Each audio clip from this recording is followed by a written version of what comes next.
ಎಲ್ಲರಿಗೂ ನಮಸ್ಕಾರ ಸ್ನೇಹಿತರೆ. ಯಾರ ಮನೆಯಲ್ಲಿ ಹಣದ ಸಮಸ್ಯೆ, ಪತಿ ಪತ್ನಿ ನಡುವೆ ವಾದ ವಿವಾದ, ಮಕ್ಕಳ ವಿದ್ಯಾಭ್ಯಾಸದಲ್ಲಿ ಹಿನ್ನಡೆ, ಅತ್ತೆ ಸೊಸೆ ನಡುವೆ ಮನಸ್ತಾಪಗಳು ಇರುತ್ತವೆಯೋ ಅಂತಹ ಮನೆಯಲ್ಲಿ 3 ಶುಕ್ರವಾರಗಳ ಈ ಐಶ್ವರ್ಯ ದೀಪವನ್ನು ಹಚ್ಚಿಡಬೇಕು. 3 ಶುಕ್ರವಾರಗಳ ಕಾಲ ಐಶ್ವರ್ಯ ದೀಪ ಹಚ್ಚುವುದು ಹೇಗೆ? ಈ ದೀಪ ಹಚ್ಚಿಡುವ ಪ್ರಯೋಜನವೇನು? ಶುಕ್ರವಾರದ ದಿನವನ್ನು ವಾರದ ಇನ್ನಿತರ ದಿನಗಳಲ್ಲಿ ಪ್ರಮುಖವಾದ ದಿನವೆಂದು ಪರಿಗಣಿಸಲಾಗುತ್ತದೆ. ಯಾಕೆಂದರೆ ಈ ದಿನದ ಪೂಜೆ ಕೆಲಸಗಳು ನಮಗೆ ಹಣ, ಸಂಪತ್ತು, ಸಮೃದ್ಧಿಯನ್ನು ತರುತ್ತದೆ ಎನ್ನುವ ನಂಬಿಕೆ ಇದೆ. ಯಾವ ವ್ಯಕ್ತಿಯ ಮನೆಯಲ್ಲಿ ದಾರಿದ್ರ್ಯ ತಾಂಡವವಾಡುತ್ತಿರುತ್ತದೆಯೋ, ಹಣಕಾಸಿನ ಸಮಸ್ಯೆಗಳಿರುತ್ತದೆಯೋ, ಸಾಲದ ಸಮಸ್ಯೆಗಳಿರುತ್ತದೆಯೋ ಅಂಥವರು ಧನ ಪ್ರಾಪ್ತಿಗಾಗಿ 3 ಶುಕ್ರವಾರಗಳವರೆಗೆ ಈ ದೀಪಾರಾಧನೆಯನ್ನು ಮಾಡಬೇಕಾಗುತ್ತೆ. 3 ಶುಕ್ರವಾರಗಳ ಕಾಲ ಸಂಕಲ್ಪವನ್ನು ಮಾಡಿಕೊಂಡು ಶ್ರದ್ಧಾ ಭಕ್ತಿಯಿಂದ ಈ ದೀಪವನ್ನು ಹಚ್ಚಿದರೆ ಜೀವನದ ಎಲ್ಲ ರೀತಿಯಾದ ಹಣಕಾಸಿನ ಸಮಸ್ಯೆಗಳು ದೂರಾಗುವುದು. ಇನ್ನು ಇದರ ಜೊತೆಗೆ ಲಕ್ಷ್ಮೀದೇವಿ ನಮ್ಮ ಮನೆಯಲ್ಲಿ ವಾಸವಾಗಿದ್ದರೆ ಅಥವಾ ದೇವರು ನಮ್ಮ ಮನೆಯಲ್ಲಿ ವಾಸವಾಗಿದ್ದರೆ ನಮಗೆ ಈ ಎಲ್ಲ ಸೂಚನೆಗಳು ದೊರೆಯುತ್ತವೆ. ಮನೆಯಲ್ಲಿ ಈ ಎಲ್ಲ ಸೂಚನೆಗಳು ಕಾಣಿಸಿಕೊಂಡ್ರೆ ಲಕ್ಷ್ಮೀದೇವಿ ನಿಮಗೆ ಒಲಿದಿದ್ದಾಳೆ ಎಂದರ್ಥ. ಲಕ್ಷ್ಮೀದೇವಿ ಮತ್ತು ದೇವರುಗಳು ನಿಮ್ಮ ಮನೆಯಲ್ಲಿ ವಾಸವಾಗಿದ್ದಾರೆ ಎಂದರ್ಥ. ಈ ಎಲ್ಲ ಮಾಹಿತಿ ಬಗ್ಗೆ ಸಂಪೂರ್ಣ ಮಾಹಿತಿ ನೋಡೋಣ ಬನ್ನಿ. ಅದಕ್ಕೂ ಮುಂಚೆ ನೀವಿನ್ನು ಚಾನಲ್ಗೆ ಸಬ್ಸ್ಕ್ರೈಬ್ ಆಗಿಲ್ಲ ಅಂದರೆ ಸಬ್ಸ್ಕ್ರೈಬ್ ಆಗಿ, ಹಾಗೆ ವಿಡಿಯೋಗೆ ಲೈಕ್ ಮಾಡಿ, ವಿಡಿಯೋ ಸ್ಕಿಪ್ ಮಾಡದೆ ಕೊನೆ ತನಕ ನೋಡಿ. ಎಲ್ಲರೂ ಭಕ್ತಿಯಿಂದ ಓಂ ಶ್ರೀ ಮಹಾಲಕ್ಷ್ಮಿ ನಮಃ ಅಂತ ಕಮೆಂಟ್ ಮಾಡಿ. ಮೊದಲು ಯಾರು ದೀಪವನ್ನು ಹಚ್ಚಬೇಕು ಅಂದರೆ ಮನೆಯ ಮಹಿಳೆಯರನ್ನು ಲಕ್ಷ್ಮೀದೇವಿಯ ರೂಪವೆಂದು ಪರಿಗಣಿಸಲಾಗುತ್ತದೆ. ಹಾಗಾಗಿ ಶುಕ್ರವಾರದ ದಿನದಂದು ಮನೆಯ ಮಹಿಳೆಯರು ಮುಂಜಾನೆ ಬೇಗ ಎದ್ದು ತಲೆ ಸ್ನಾನ ಮಾಡಿಕೊಂಡು ಶುದ್ಧರಾಗಿ ಮನೆಯನ್ನು ಶುದ್ಧೀಕರಿಸಿಕೊಂಡು ಸೂರ್ಯೋದಯಕ್ಕೂ ಮುನ್ನ ಈ ದೀಪವನ್ನು ನೀವು ಮನೆಯಲ್ಲಿ ಹಚ್ಚಬೇಕು. ನೀವು ಈ ದೀಪವನ್ನು ಮುಂಜಾನೆ ಸಮಯದಲ್ಲೂ ಹಚ್ಚಬಹುದು ಅಥವಾ ಮುಸ್ಸಂಜೆ ಸಮಯದಲ್ಲೂ ಹಚ್ಚಬಹುದು ಅಥವಾ ದಿನದ 2 ಸಮಯದಲ್ಲೂ ಈ ದೀಪವನ್ನು ಹಚ್ಚಬಹುದು. ನೀವು ತಪ್ಪದೆ ಇವುಗಳನ್ನು ಗಮನದಲ್ಲಿಟ್ಟುಕೊಳ್ಳಿ. ಈ ದೀಪವನ್ನು ಹಚ್ಚಲು ನೀವು 2-3 ದಿನಗಳ ಮುನ್ನವೇ ಸಿದ್ಧತೆಯನ್ನು ಮಾಡಿಕೊಳ್ಳಬೇಕು. ಮಾರುಕಟ್ಟೆಯಿಂದ 2 ಮಣ್ಣಿನ ದೀಪವನ್ನು ಮತ್ತು 1 ಮಣ್ಣಿನ ತಟ್ಟೆಯನ್ನು ತೆಗೆದುಕೊಂಡು ಬನ್ನಿ. ಈ 2 ದೀಪ ಮತ್ತು ತಟ್ಟೆಯನ್ನು ನೀರಿನಲ್ಲಿ ಚೆನ್ನಾಗಿ ತೊಳೆದು ದೀಪ ಮತ್ತು ತಟ್ಟೆ ಒಣಗಲು ಬಿಡಿ.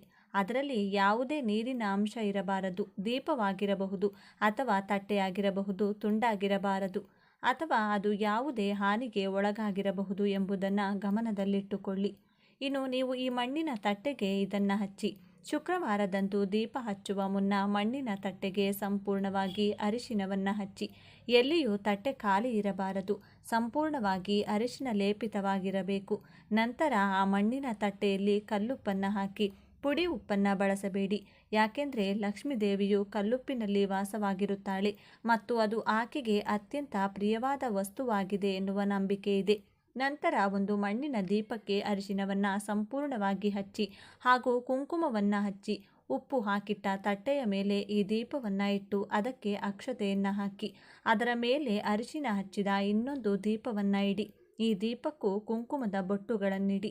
ಈ ಮೇಲ್ಗಡೆ ಇರುವ ದೀಪಕ್ಕೆ ಎಳ್ಳೆಣ್ಣೆಯನ್ನು ಹಾಕಿ 2 ಹತ್ತಿಯ ಬತ್ತಿಗಳನ್ನು ತೆಗೆದುಕೊಂಡು 2ನ್ನು ಜೋಡಿಸಿ ಒಂದು ಬತ್ತಿಯನ್ನಾಗಿ ಮಾಡಿ ಎಣ್ಣೆ ಹಾಕಿರುವ ದೀಪದಲ್ಲಿಟ್ಟು ದೀಪವನ್ನು ಬೆಳಗಿಸಿ. ಇನ್ನು ಉಪ್ಪಿನ ದೀಪ ಹಚ್ಚಿಡುವ ವಿಧಾನ. ಈ ಉಪ್ಪಿನ ದೀಪವನ್ನು ನೀವು ನಿಮ್ಮ ಮನೆಯ ದೇವರ ಕೋಣೆಯಲ್ಲಿ ಹಚ್ಚಿಡಬೇಕು. ಈ ದೀಪದ ಬತ್ತಿಯು ಅಂದರೆ ಅದರ ಜ್ವಾಲೆಯು ದೇವರ ಕಡೆಗೆ ಮುಖ ಮಾಡಿರಬೇಕು.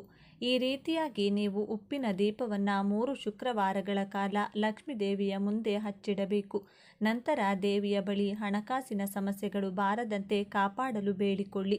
ನೀವು ದೀಪದಲ್ಲಿನ ಉಪ್ಪನ್ನು ಏನು ಮಾಡಬೇಕು ಅಂದರೆ ಐಶ್ವರ್ಯ ದೀಪ, ಉಪ್ಪಿನ ದೀಪವೆಂದು ಕರೆಯಲಾಗುವ ಈ ದೀಪವನ್ನು 3 ಶುಕ್ರವಾರಗಳ ಕಾಲ ಹಚ್ಚಿಡಬೇಕು.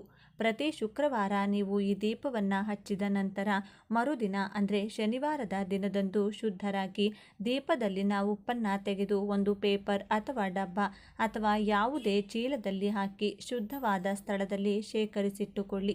3 ಶುಕ್ರವಾರಗಳು ಪೂರ್ಣಗೊಂಡ ನಂತರ ಈ ಉಪ್ಪನ್ನು ಯಾವುದಾದರೂ ಒಂದು ನಿರ್ಜನ ಪ್ರದೇಶಕ್ಕೆ ತೆಗೆದುಕೊಂಡು ಹೋಗಿ ಅಥವಾ ಯಾರೂ ಓಡಾಡದ ಜಾಗಕ್ಕೆ ತೆಗೆದುಕೊಂಡು ಹೋಗಿ ಮರದ ಬುಡಕ್ಕೋ ಗಿಡದ ಬುಡಕ್ಕೋ ಹಾಕಿ ಬನ್ನಿ.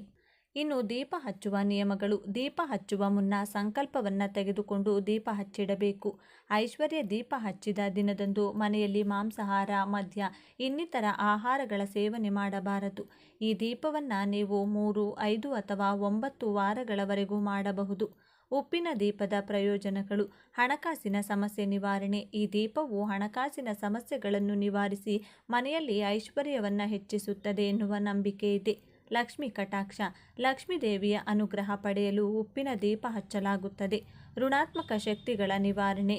ಉಪ್ಪು ಋಣಾತ್ಮಕ ಶಕ್ತಿಗಳನ್ನು ಹೀರಿಕೊಳ್ಳುತ್ತದೆ. ಆದ್ದರಿಂದ ಉಪ್ಪಿನ ದೀಪ ಹಚ್ಚೋದ್ರಿಂದ ಶಕ್ತಿಯನ್ನು ಶುದ್ಧಗೊಳಿಸಬಹುದು. ಉಪ್ಪಿನ ವಿಸರ್ಜನೆ. 3 ಶುಕ್ರವಾರಗಳು ಪೂರ್ಣಗೊಂಡ ನಂತರ ದೀಪದಲ್ಲಿನ ಉಪ್ಪನ್ನು ಶೇಖರಿಸಿ ಯಾವುದಾದರೂ ಒಂದು ನಿರ್ಜನ ಪ್ರದೇಶಕ್ಕೆ, ಯಾರೂ ಓಡಾಡದ ಮರದ ಬುಡಕ್ಕೋ ಅಥವಾ ಗಿಡದ ಬುಡಕ್ಕೋ ಹಾಕಿ ಬನ್ನಿ. ಸ್ನೇಹಿತರೆ, ಉಪ್ಪಿನ ದೀಪ ಹಚ್ಚುವ ವಿಧಾನ ಗೊತ್ತಾಯ್ತಲ್ವಾ? ಈಗ ಲಕ್ಷ್ಮೀದೇವಿ ನಮ್ಮ ಮನೆಯಲ್ಲಿ ನೆಲೆಸಲಿ ಎಂದು ಪ್ರತಿಯೊಬ್ಬರೂ ಆಶಿಸುತ್ತಾರೆ. ಯಾಕೆಂದರೆ ಲಕ್ಷ್ಮೀದೇವಿ ಇರುವ ಮನೆಯಲ್ಲಿ ಅಥವಾ ಆಕೆ ವಾಸವಾಗಿರುವ ಮನೆಗಳಲ್ಲಿ ಎಂದಿಗೂ ಧನ ಧಾನ್ಯಕ್ಕೆ ಕೊರತೆ ಇರುವುದಿಲ್ಲ. ಅಂತಹ ಮನೆಯಲ್ಲಿ ಸುಖ, ಸಂತೋಷ, ಸಮೃದ್ಧಿ, ಅದೃಷ್ಟ ನೆಲೆಯಾಗಿರುತ್ತದೆ. ಅದೆಷ್ಟೋ ಜನರ ಮನೆಯಲ್ಲಿ ಈಗಾಗಲೇ ನೆಲೆಸಿದ್ದರೂ ಅವರಿಗೆ ತಿಳಿಯುವುದೇ ಇಲ್ಲ. ಲಕ್ಷ್ಮೀದೇವಿಯನ್ನು ತಮ್ಮ ಮನೆಯಲ್ಲಿ ನೆಲೆಸುವಂತೆ ಪದೇ ಪದೇ ಪ್ರಾರ್ಥಿಸುತ್ತಲೇ ಇರುತ್ತಾರೆ. ಲಕ್ಷ್ಮೀದೇವಿ ಯಾವುದೋ ಒಂದು ಮನೆಯಲ್ಲಿ ನೆಲೆಸಿದರೆ ಆಕೆ ಈ ಎಲ್ಲ ಸೂಚನೆಗಳನ್ನು ನಿಮಗೆ ನೀಡುತ್ತಾಳೆ. ಲಕ್ಷ್ಮೀದೇವಿ ಮನೆಯಲ್ಲಿ ನೆಲೆಸಿದರೆ ಈ ಎಲ್ಲ ಸೂಚನೆಗಳನ್ನು ನಿಮಗೆ ಖಂಡಿತ ನೀಡುತ್ತಾಳೆ. ಈಗ ನೋಡೋಣ ಬನ್ನಿ. ಮೊದಲನೇ ಸೂಚನೆ ಹಲ್ಲಿ. ಹಲ್ಲಿಯನ್ನು ನೋಡಿದಾಗ ಸಾಮಾನ್ಯವಾಗಿ ಅಸಹ್ಯ ಪಡುತ್ತಾರೆ ಅಥವಾ ಹೆದರುತ್ತಾರೆ. ಆದರೆ ಹಲ್ಲಿಯು ಲಕ್ಷ್ಮೀ ದೇವಿಯ ರೂಪವೆಂಬುದು ಕೆಲವು ಜನರಿಗೆ ಮಾತ್ರ ತಿಳಿದಿದೆ. ಹಲ್ಲಿಯು ಮೈಮೇಲೆ ಬಿದ್ದಾಗ ಅಪಶಕುನವೆಂದು, ಯಾವುದೋ ಅಪಾಯ ಕಾದಿದೆ ಎಂದು ಯೋಚಿಸುತ್ತೇವೆ ಮತ್ತು ಸ್ನಾನ ಇತ್ಯಾದಿಗಳ ಮೂಲಕ ಶುದ್ಧರಾಗಲು ಹೋಗುತ್ತೇವೆ. ಆದರೆ ನಮ್ಮ ಮೇಲೆ ಹಲ್ಲಿ ಬೀಳುವುದು ಶುಭ ಸಂಕೇತವಾಗಿದೆ. ಮೈಮೇಲೆ ಹಲ್ಲಿ ಬಿದ್ದರೆ ನಿಮಗೆ ಯಾವುದೋ ಒಂದು ಶುಭ ಸೂಚನೆ ಕಾದಿದೆ ಎಂಬುದಾಗಿದೆ. ಇನ್ನು ಕೆಲವೊಮ್ಮೆ ನಾವು ಮನೆಯ ಇತರೆ ಭಾಗಗಳಲ್ಲಿ ಮಾತ್ರವಲ್ಲದೆ ದೇವರ ಕೋಣೆಯಲ್ಲೂ ಹಲ್ಲಿಯನ್ನು ನೋಡುತ್ತೇವೆ. ಈ ರೀತಿ ನಾವು ದೇವರ ಕೋಣೆಯಲ್ಲಿ ಹಲ್ಲಿಯನ್ನು ನೋಡುವುದು ತುಂಬಾ ಶುಭ. ಇದರರ್ಥ ಲಕ್ಷ್ಮೀದೇವಿಯು ನಿಮ್ಮ ಮನೆಯಲ್ಲಿ ನೆಲೆಸಿದ್ದಾಳೆ ಎಂಬುದಾಗಿದೆ. ಇನ್ನು ದೇವರ ನೈವೇದ್ಯದಲ್ಲಿ ಇರುವೆ. ನಾವು ದೇವರಿಗೆ ನೈವೇದ್ಯವನ್ನು ಇಟ್ಟಾಗ ಅದನ್ನು ಇರುವೆಗಳು ತಿನ್ನುತ್ತಿರುವುದನ್ನು ಗಮನಿಸಬಹುದು. ನಾವು ದೇವರಿಗೆ ಇಟ್ಟಿರುವ ನೈವೇದ್ಯವನ್ನು ಇರುವೆಗಳು ತಿಂದರೆ ಅದನ್ನು ಮಂಗಳಕರ ಸೂಚನೆ ಎಂದು ಪರಿಗಣಿಸಬೇಕು. ಇರುವೆಗಳು ದೇವರಿಗೆ ಅರ್ಪಿಸಿದ್ದ ನೈವೇದ್ಯವನ್ನು ತಿಂದರೆ ದೇವರು ನಿಮ್ಮ ನೈವೇದ್ಯವನ್ನು ಸ್ವೀಕರಿಸಿದ್ದಾನೆ ಎಂಬುದಾಗಿದೆ. ಹಾಗೂ ಇದರಿಂದ ನೀವು ಪೂಜೆಯ ದುಪ್ಪಟ್ಟು ಫಲವನ್ನು ಪಡೆದುಕೊಳ್ಳುತ್ತೀರಿ ಎಂಬುದಾಗಿದೆ. ಅದರಲ್ಲೂ ಮನೆಗೆ ಕಪ್ಪು ಇರುವೆಗಳು ಬಂದರೆ ಶುಭ. ಇನ್ನು ದೇವರ ಹೂವು. ನಾವು ದೇವರ ಪೂಜೆಯನ್ನು ಮಾಡುವಾಗ ಹೂವುಗಳನ್ನು ಅರ್ಪಿಸಿ ಪೂಜೆಯನ್ನು ಮಾಡುತ್ತೇವೆ.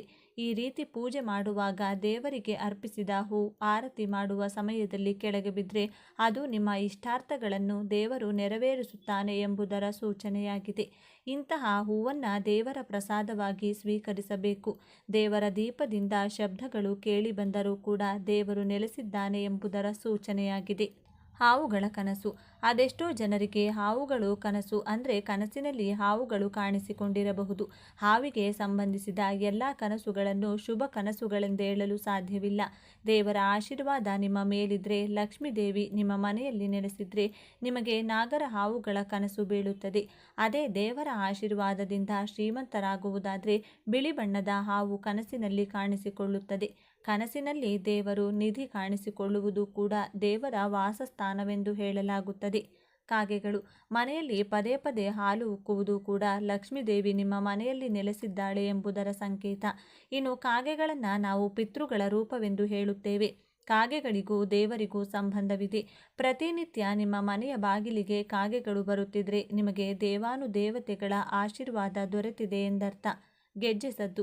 ರಾತ್ರಿ ಗೆಜ್ಜೆ ಸದ್ದು ಕೇಳಿದರೆ ಅದೆಷ್ಟೋ ಜನ ಅದನ್ನು ದೆವ್ವ ಭೂತಗಳ ಸಂಚಾರದ ಸದ್ದು ಎಂದು ಭಾವಿಸುತ್ತಾರೆ. ಮಧ್ಯರಾತ್ರಿಯಲ್ಲಿ ನಿಮಗೆ ಗೆಜ್ಜೆ ಸದ್ದುಗಳು ಕೇಳಿ ಬಂದರೆ ಲಕ್ಷ್ಮೀದೇವಿ ನಿಮ್ಮ ಮನೆಯನ್ನು ಶೀಘ್ರದಲ್ಲೇ ಪ್ರವೇಶಿಸುತ್ತಾಳೆ ಎಂಬುದಾಗಿದೆ. ಎಲ್ಲ ಸದ್ದುಗಳನ್ನು ದೆವ್ವ ಭೂತಗಳ ಸಂಚಾರವೆಂದು ಹೇಳಲು ಸಾಧ್ಯವಿಲ್ಲ. ಇನ್ನು ಮನೆಯ ಬಳಿಯಾಗಿರಬಹುದು ಅಥವಾ ನಿಮ್ಮ ಮನೆಯ ಪಕ್ಕದಲ್ಲಾಗಿರಬಹುದು. ಪಕ್ಷಿಗಳು ಗೂಡು ಕಟ್ಟಿಕೊಂಡ್ರೆ ಅಥವಾ ಪಕ್ಷಿಗಳು ನಿಮ್ಮ ಮನೆಯನ್ನು ಪ್ರವೇಶಿಸಿದರೆ ದೇವರು ನಿಮ್ಮ ಮನೆಯಲ್ಲಿ ವಾಸವಾಗಿದ್ದಾನೆ ಎಂಬುದರ ಸೂಚನೆಯಾಗಿದೆ. ಅದೇ ನೀವು ಗೂಬೆಯನ್ನು ನೋಡಿದರೆ ಅದು ಲಕ್ಷ್ಮೀ ದೇವಿಯ ಆಶೀರ್ವಾದದಿಂದ ಶೀಘ್ರದಲ್ಲೇ ಧನವಂತರಾಗುತ್ತೀರಿ ಎಂಬುದಾಗಿದೆ. ಈ ವಿಶೇಷವಾದ ಮಾಹಿತಿ ನಿಮಗೆ ಇಷ್ಟವಾದರೆ ತಪ್ಪದೆ ಜೈ ಲಕ್ಷ್ಮೀ ದೇವಿ ಅಂತ ಕಮೆಂಟ್ ಮಾಡಿ. ಹಾಯ್ ವೀಕ್ಷಕರೇ, ನಮಸ್ಕಾರ. ತ್ರಿಮೂರ್ತಿಗಳಲ್ಲಿ ಮಹಾಶಿವನಿಗೆ ಅತ್ಯಂತ ಪೂಜ್ಯನೀಯ ಸ್ಥಾನವಿದೆ. ಶಿವನನ್ನ ಆದಿದೇವ ಎಂತಾರೆ. ಸ್ವಯಂಭೂ ಎಂಬ ಹೆಸರು ಸಹ ಆತನಿಗಿದೆ. ಸ್ವಯಂಭೂ ಎಂದರೆ ತಂತಾನೇ ಉದ್ಭವಗೊಂಡ ಮಹಾದೇವ ಎಂದರ್ಥ. ಆತನಿಗೆ ಆದಿ ಅಂತ್ಯಗಳಿಲ್ಲ, ಹುಟ್ಟು ಸಾವುಗಳಿಲ್ಲ. ಬ್ರಹ್ಮಾಂಡದ ಆದಿ ಅಂತ್ಯ ಎರಡೂ ಸಹ ಶಿವನೇ. ತ್ರಿಮೂರ್ತಿಗಳಲ್ಲಿ ಶಿವನೇ ಶ್ರೇಷ್ಠ. ಅವನ ಕೆಲಸವೇ ನಾಶ. ಲಯಕಾರಕನಾದ ಶಿವನು ಕೆಟ್ಟದ್ದನ್ನು ಕ್ಷಣದಲ್ಲಿಯೇ ಧ್ವಂಸ ಮಾಡಬಲ್ಲ. ತನ್ನ ಮೂರನೇ ಕಣ್ಣಿನಿಂದ ಇಡೀ ಸಮಸ್ತ ಸೃಷ್ಟಿಯನ್ನೇ ಸುಟ್ಟು ಬೂದಿ ಮಾಡುವ ಶಕ್ತಿ ಅವನಿಗಿದೆ.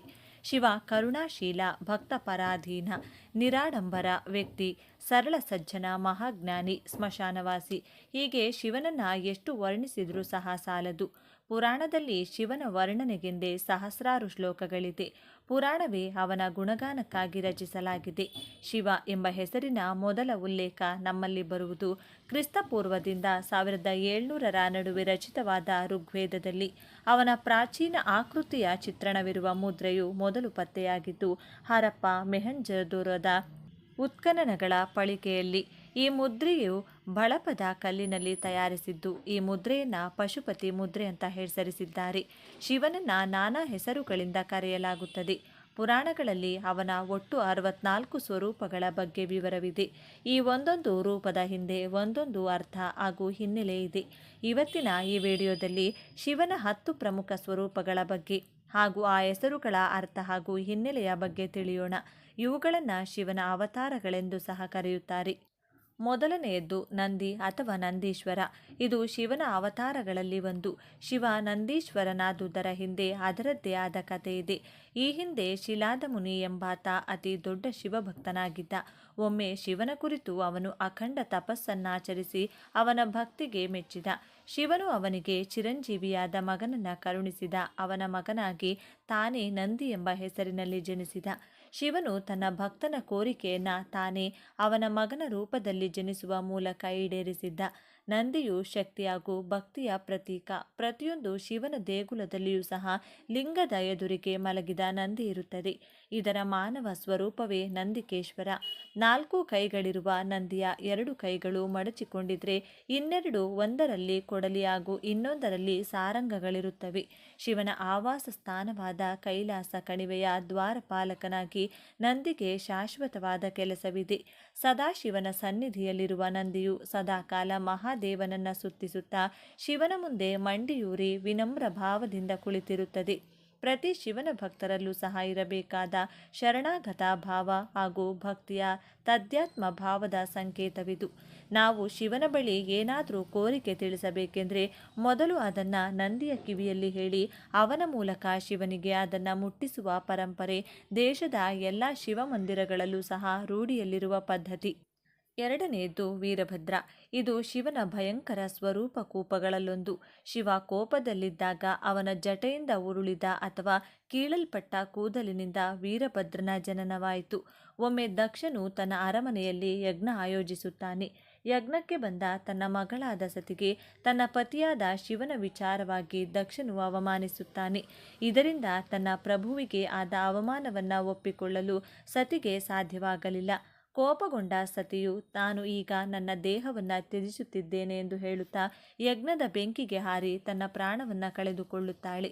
ಇದರಿಂದ ಕ್ರೋಧಗೊಂಡ ಸತಿಯ ಗಂಡನಾದ ಶಿವನು ಕೋಪದಿಂದ ತನ್ನ ಜಟೆಯ ಮೂಲಕ ವೀರಭದ್ರನನ್ನು ಸೃಷ್ಟಿಸಿ ದಕ್ಷನನ್ನು ಕೊಂದು ಹಾಕಿದ. ಶಿವ ಇಲ್ಲಿ ದಕ್ಷನ ಯಜ್ಞಕ್ಕೆ ಭಂಗ ತಂದು ಅದರಿಂದ ದೇವತೆಗಳಿಗೆ ತಲುಪಬೇಕಿದ್ದ ಆವಿರ್ಭಾವಗಳನ್ನು ತಡೆದು ಹಾಕಿದ. ಇದರಿಂದ ತಾರಾಮಂಡಲವೇ ನಡುಗಿ ಇಂದ್ರನ ಸ್ವರ್ಗ ಅಲ್ಲೋಲ ಕಲ್ಲೋಲವಾಗಿ ಅವನ ಆಸ್ಥಾನದ ಎಲ್ಲರೂ ಸ್ಥಾನಪಲ್ಲಟರಾಗಿ ಕಂಗೆಡುವಂತಹ ಪರಿಸ್ಥಿತಿ ಉಂಟಾಯಿತು.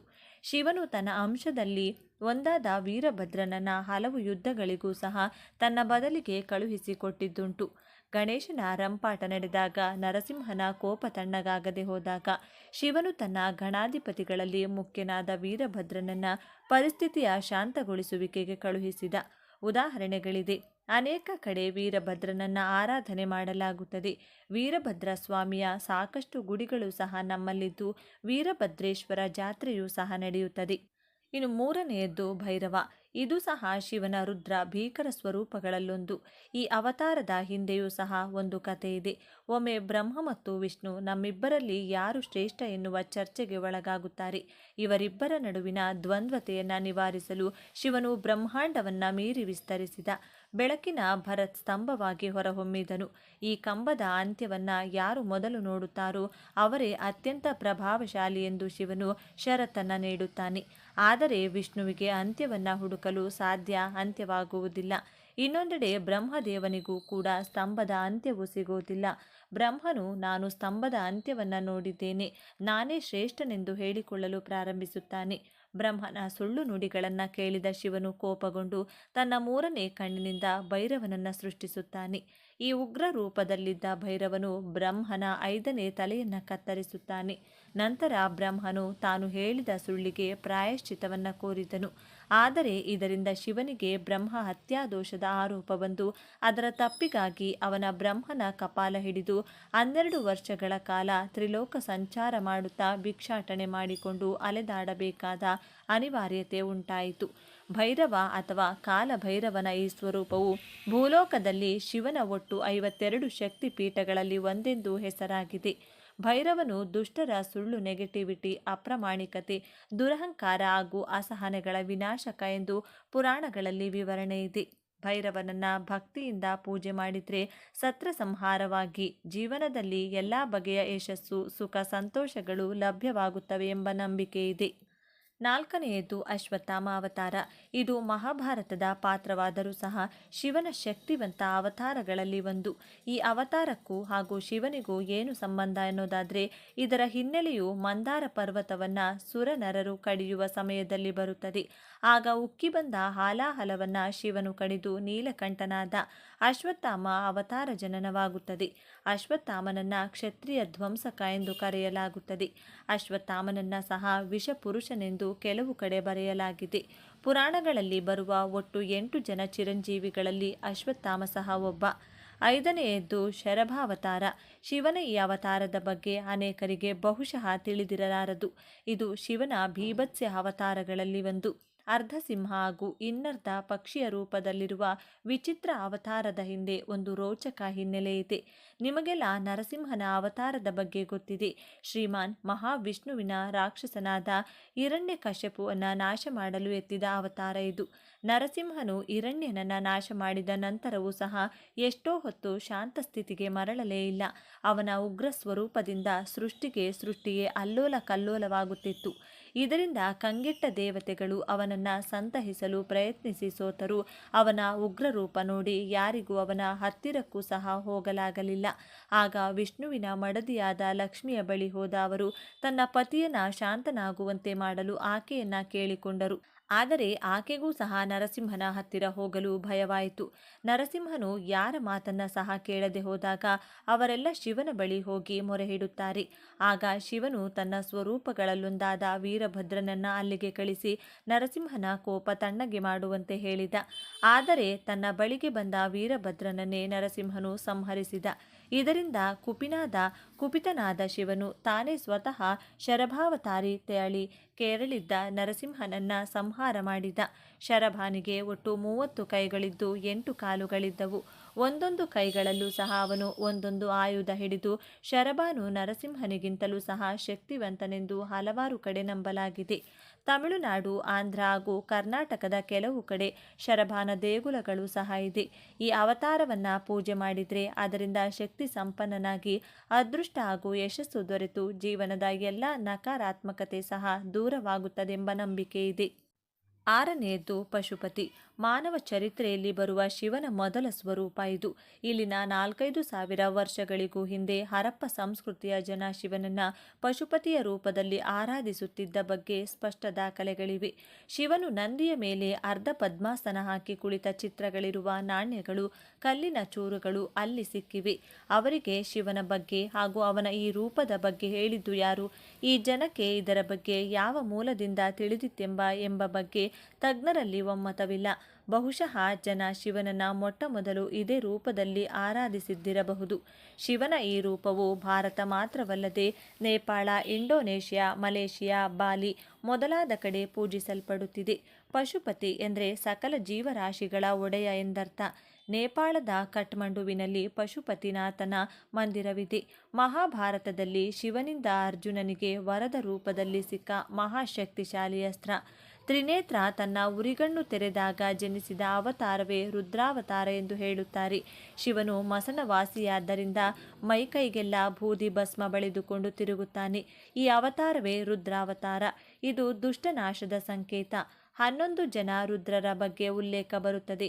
ಹಣೆಯ ಮೇಲಿನ 3ನೇ ಕಣ್ಣು, ಕೈಯಲ್ಲಿ ತ್ರಿಶೂಲ ಹಾಗೂ ಕೊರಳಿಗೆ ರುಂಡಮಾಲೆ ಇವೆಲ್ಲ ಈ ಒಂದು ಅವತಾರದ ಹೈಲೈಟ್ಗಳು. ರುದ್ರನಿಗೆ ಯಾವ ಭಯವೂ ಸಹ ಇಲ್ಲ. ರುದ್ರಾವತಾರದ ಆರಾಧನೆಯು ಸಕಲ ದೃಷ್ಟಿ ಶಕ್ತಿಗಳಿಂದ ದುಷ್ಟಶಕ್ತಿಗಳಿಂದ ನಮ್ಮನ್ನು ರಕ್ಷಿಸಿ ಮತ್ತು ನಮ್ಮ ಸುತ್ತ ರಕ್ಷಾ ಕವಚದ ಹಾಗೆ ಭದ್ರಕೋಟೆ ನಿರ್ಮಿಸಿ ನಮ್ಮನ್ನು ಸದಾ ರಕ್ಷಿಸುತ್ತದೆಂದು ಹೇಳಲಾಗಿದೆ.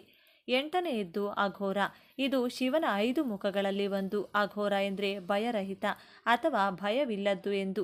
ಯಾರಿಗೆ ಹುಟ್ಟು ಸಾವಿನ ಭಯವೇ ಇಲ್ಲವೋ ಅವನೇ ಅಘೋರಿ. ಶಿವನ ಆರಾಧಕರಾದ ಕಪಾಲಿಕರಲ್ಲಿ ಅಘೋರ ಆಚರಣೆ ಒಂದು ಬರುತ್ತದೆ. ಎಲ್ಲ ವಿಧದ ಲೌಕಿಕ ಭಾವಬಂಧಗಳನ್ನು ತೊಡೆದುಹಾಕಿ ಮೋಕ್ಷದ ಕಡೆ ಕೊಂಡೊಯ್ಯುವ ಅವತಾರವೇ ಈ ಅಘೋರ ನಾಗಸಾಧುಗಳು. ಅಘೋರಿಗಳು, ಕಪಾಲಿಕರು, ಶಾಕ್ತರು, ಕಾಳರು ಮೊದಲಾದವರು ಈ ಶಿವನ ಅಘೋರ ರೂಪವನ್ನು ಪೂಜಿಸುತ್ತಾರೆ ಹಾಗೂ ನಂಬುತ್ತಾರೆ. 9ನೇದ್ದು ಚಂದ್ರಶೇಖರ. ಶಿವನ ತಲೆ ಮೇಲೆ ಚಂದ್ರ ಇರುವುದು ನಿಮಗೆಲ್ಲ ಗೊತ್ತು. ಆದ್ದರಿಂದಲೇ ಅವನಿಗೆ ಚಂದ್ರಶೇಖರ, ಇಂದ್ರಾಧರ, ಇಂದುಶೇಖರ, ಇಂದೋದರ, ಶಶಿಧರ, ಶಶಿಶೇಖರ ಮೊದಲಾದ ಹೆಸರುಗಳು ಚಾಲ್ತಿಯಲ್ಲಿದೆ. ಚಂದ್ರಶೇಖರ ಎಂದರೆ ಚಂದ್ರನನ್ನ ಮುಡಿಯ ಮೇಲೆ ಆಭರಣದಂತೆ ಮುಡಿದವನು ಎಂದರ್ಥ. ಕಡಲನ್ನು ಕಡೆಯುವ ಸಮಯದಲ್ಲಿ ಸಾಗರದಿಂದ ಮೇಲಿದ್ದ ಚಂದ್ರನನ್ನ ಶಿವನು ತಾನೇ ಹೊತ್ತುಕೊಂಡು ಚಂದ್ರಶೇಖರನಾದ. ಇದರರ್ಥ ಅವನು ಬ್ರಹ್ಮಾಂಡದ ಎಲ್ಲ ಕಾರ್ಯಗಳನ್ನು ನಿಯಂತ್ರಿಸುವ ಮಹಾಶಕ್ತಿವಂತ ಎಂದು. ಕಾಸ್ಮಿಕ್ ಎನರ್ಜಿ ಹಾಗೂ ಅದರ ಋತುಚಕ್ರವನ್ನು ಅವನು ಈ ಮೂಲಕ ಬ್ಯಾಲೆನ್ಸ್ ಮಾಡುತ್ತಾ ಎಂದು.